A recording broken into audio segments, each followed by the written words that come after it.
What's up, y'all? How are y'all doing right now? How are you surviving up in this quarantine, self-isolation, social distancing thing?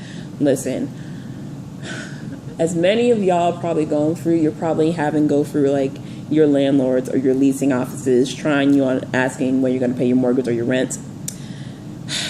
Y'all, my leasing office tried me today, okay? It's April 2nd, all right? Rent was due yesterday, and I'm going to be paying my rent on the 6th because I have family helping me with finances. I just have to wait for them to send it to me. I get an email. Basically, it's a rent reminder. Basically, it's saying, and you know, I will show it to you, but it has the name in it. It basically, first sentence, there's a reminder that your rent is due on the 1st, and then it's a bullet point thing of how we could pay. And in bold, it said, to avoid being late, please pay before 12 p.m. on April 4th, 2020. Then the last paragraph says, we understand our country is currently experiencing unprecedented time, blah, blah, blah. If you are having difficulty paying, we will not cancel contracts or reduce rent, but we are here to help if you need just a little, or if you're trying to pay, or you just don't foresee being able to pay before your rent is seriously late. There are various community resources available, and we are here to help as we get through this together. If you have questions about your balance, having part, but won't have all of your rent before you are seriously late or in need of finding rent assistance, please allow us to use our community resources by calling the office or emailing me directly. So basically, they're saying, hey, we can help you guys out, but you still have to pay the late fee. This email was 2 weeks late.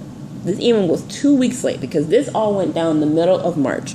The middle of March, we've been unemployed, basically unemployed for 2 weeks. And I understand you guys are scrambling, the college is scrambling, everybody else is scrambling. But you had like a solid good week to come up with a plan.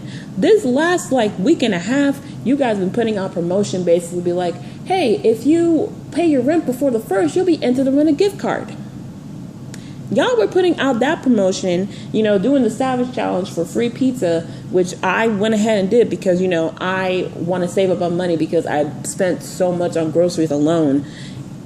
And y'all send out this email April 2nd after you realize, okay, most of our residents aren't going to pay on time because of all this. The thing is, you got to read the room.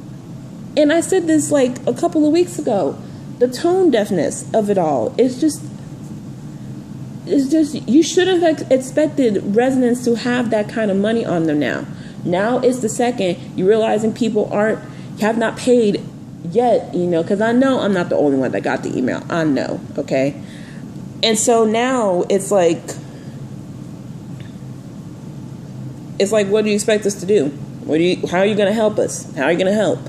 And I already emailed them about it, basically saying I'm going to be paying late. Basically, I can pay the balance in full on the 6th. It's just the late fees are going to be a pain because on the 4th, they add $35, and then every day after that is an additional $10, and you have to the 15th to pay, or else they run eviction notice. So I'm already thinking I'm going to get that email. It's like, oh, yeah, you can pay on the 6th. You just have to add the late fee. And I'm just like, honestly, I'm not expecting our statewide rent freeze because our freaking governor is an idiot, okay? And y'all, he went doggone viral because he didn't know a certain amount of people can transfer this virus until this morning. Meanwhile, the CDC is 20 minutes from the governor's mansion.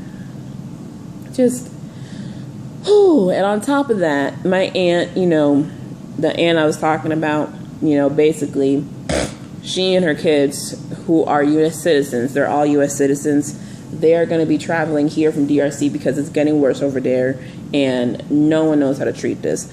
And I'm sorry, all my eyes wandering because I'm watching Grey's Anatomy at the same time, and literally I'm just trying to film this. Basically, the embassy's going to have them isolate in D.C., and then they're going to fly them here since they have a house here. And my aunt works for Social Security office, so basically she's able to leave and fall in that category of like, okay, we're going to go. So I'm just like, I mean, at least we all going to be together. My immediate family's going to be here. And right now, you know, we can't even have a funeral for my uncle that passed away. You know, not her husband. Her husband, he's stuck in France. He's going to be coming her next, probably by the end of the month. He'll be over here. But my uncle, who I mentioned on IG, that passed away.